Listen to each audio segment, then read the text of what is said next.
Friends, welcome to short and smart learning. आज की dictation 80 शब्द प्रति मिनट डिक्टेशन जो कि आपके हाई कोर्ट एग्जाम में आई हुई प्रीवियस ईयर डिक्टेशन पर आधारित होगी। इसी तरह की डिक्टेशन भी इस बार देखने को आपको अवश्य मिल सकती है, इसलिए आप डिक्टेशन को अंत तक लिखें, बार बार लिखें और इसका ट्रांसक्रिप्शन भी जरूर करें।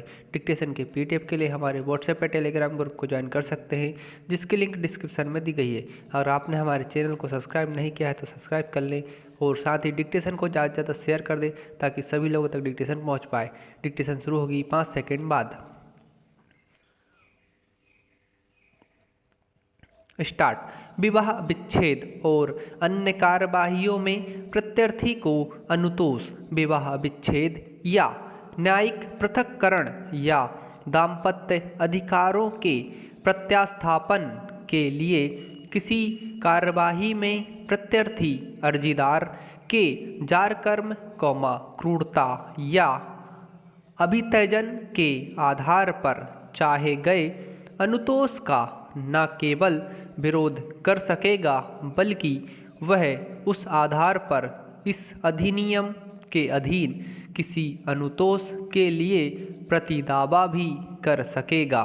और यदि अर्जीदार का जारकर्म, क्रूरता या अभित्यजन साबित हो जाता है तो न्यायालय प्रत्यर्थी को इस अधिनियम के अधीन कोई ऐसा अनुतोष दे सकेगा जिसके लिए वह उस दशा में हकदार होता या होती जिसमें उसने उस आधार पर ऐसे अनुतोष की मांग करते हुए अर्जी पेश की होती। विराम।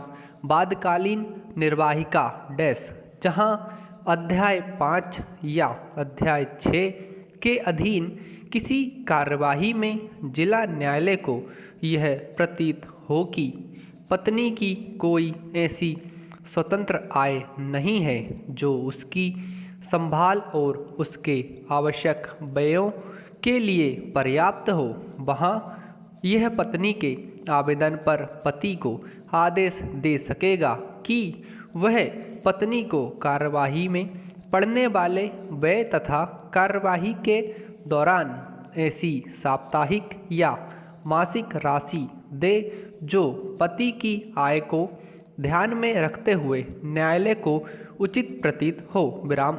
परंतु कार्यवाही के व्ययों और अध्याय 5 या अध्याय 6 के अधीन कार्यवाही के दौरान ऐसी साप्ताहिक या मासिक राशि के संदाय के लिए आवेदन को यथासंभव, पति पर सूचना की तामील की तारीख से 60 दिन के भीतर निपटाया जाएगा। विराम। पैरा।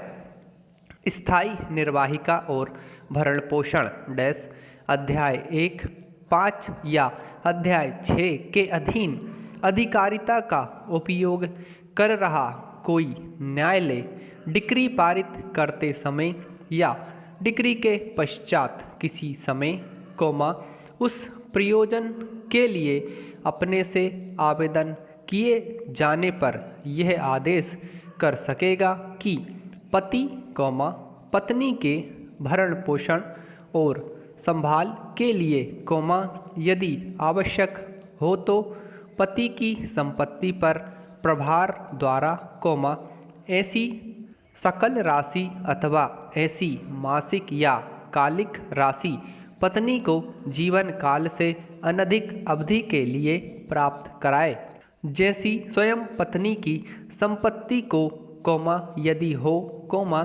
उसके पति की संपत्ति और सामर्थ्य को और पक्षकारों के आचरण तथा मामले की अन्य परिस्थितियों को ध्यान में रखते हुए न्यायालय को न्याय संगत प्रतीत हो। विराम।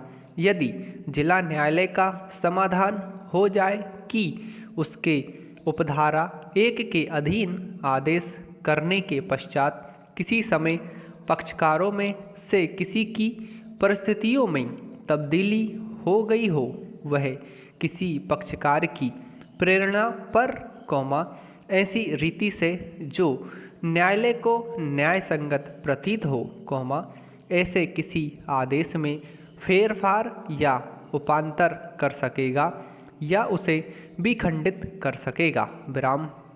यदि जिला न्यायालय का समाधान हो जाए कि पत्नी से जिसके पक्ष में इस धारा के अधीन आदेश दिया गया पुनर्विवाह कर लिया है या सती जीवन नहीं बिता रही है, तो वह पति की प्रेरणा पर और ऐसी रीति में जो न्याय संगत समझे उसे किसी आदेश को परिवर्तित, उपांतरित या विखंडित कर सकेगा। विराम समाप्त। दोस्तों, आप लोगों को डिटेल्स पसंद आए हो तो इसे ज़्यादा से ज़्यादा शेयर कर दें और हमारे चैनल को जरूर सब्सक्राइब कर लें।